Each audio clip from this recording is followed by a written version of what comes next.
There are calls for a change in leadership at the Minneapolis Police Department this evening following the deadly shooting of 911 caller Justine Damond. I think we need to fundamentally change the way police operate in our city, and if this means a change in police leadership or a change in management structure, then so be it. Lene Palmisano wants Police Chief Janae Harteau out. Palmisano is the city council member who represents the southwest neighborhood where Officer Mohammed Noor killed Damond last weekend. Our Jennifer Mayerle is here with what she's learned. It's turned out to be kind of an eventful, busy day, Jen. It has, Frank, and Palmisano told me she can't support Chief Janae Harteau. It's been 6 days since the death of Justine Damond in her ward, and the council member says the chief still has not reached out to her.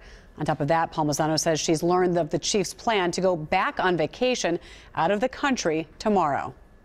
I can't support our current police chief at this point in time. Minneapolis City Council member Lene Palmisano says she expected more from Chief Janae Harteau after the fatal shooting of Justine Damond.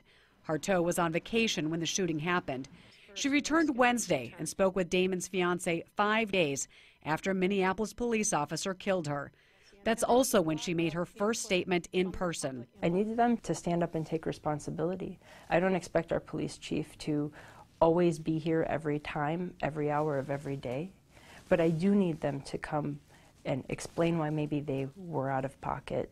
I need them to give a compassionate response. I mostly need them to reach out themselves directly to people who have been most affected by a tragedy like this. Palmisano made her position clear before City Council. My constituents are angry, and now is the time to turn emotion into action.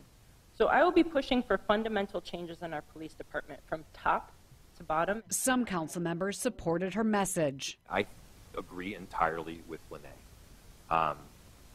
We need new leadership. We need a new chief. We literally have more oversight of potholes than we do our own police. Palmisano said she has heard from hundreds of constituents since the shooting, but even more since Harteau spoke for the first time publicly on Thursday. Not only are they upset with how she's handled the aftermath, but they are fearful of calling 911. I don't understand how we can have policing where the person calling for help and somebody who is unarmed and barefoot and in their pajamas in an alley is seen as a threat. Palmisano wants an immediate change of protocol of when body cameras are turned on.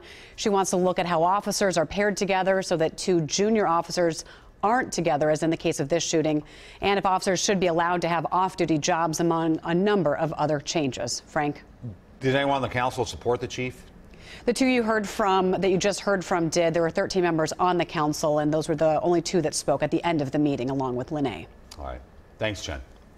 Yesterday, Chief Harteau said it was her expectation that officers should have their body cameras turned on. Harteau noted officers in the department have only had body cameras for about 8 months and said it's not second nature yet for officers to turn them on. She did stress the department's policy is very clear about when the cameras should be on, including when officers arrive at a scene. One can never predict when something is going to happen. That's the other reason why we have the 30 seconds that will go back once the body cameras are put on. Chief Harteau went on to say the department's body camera policy is consistent with others across the state and country.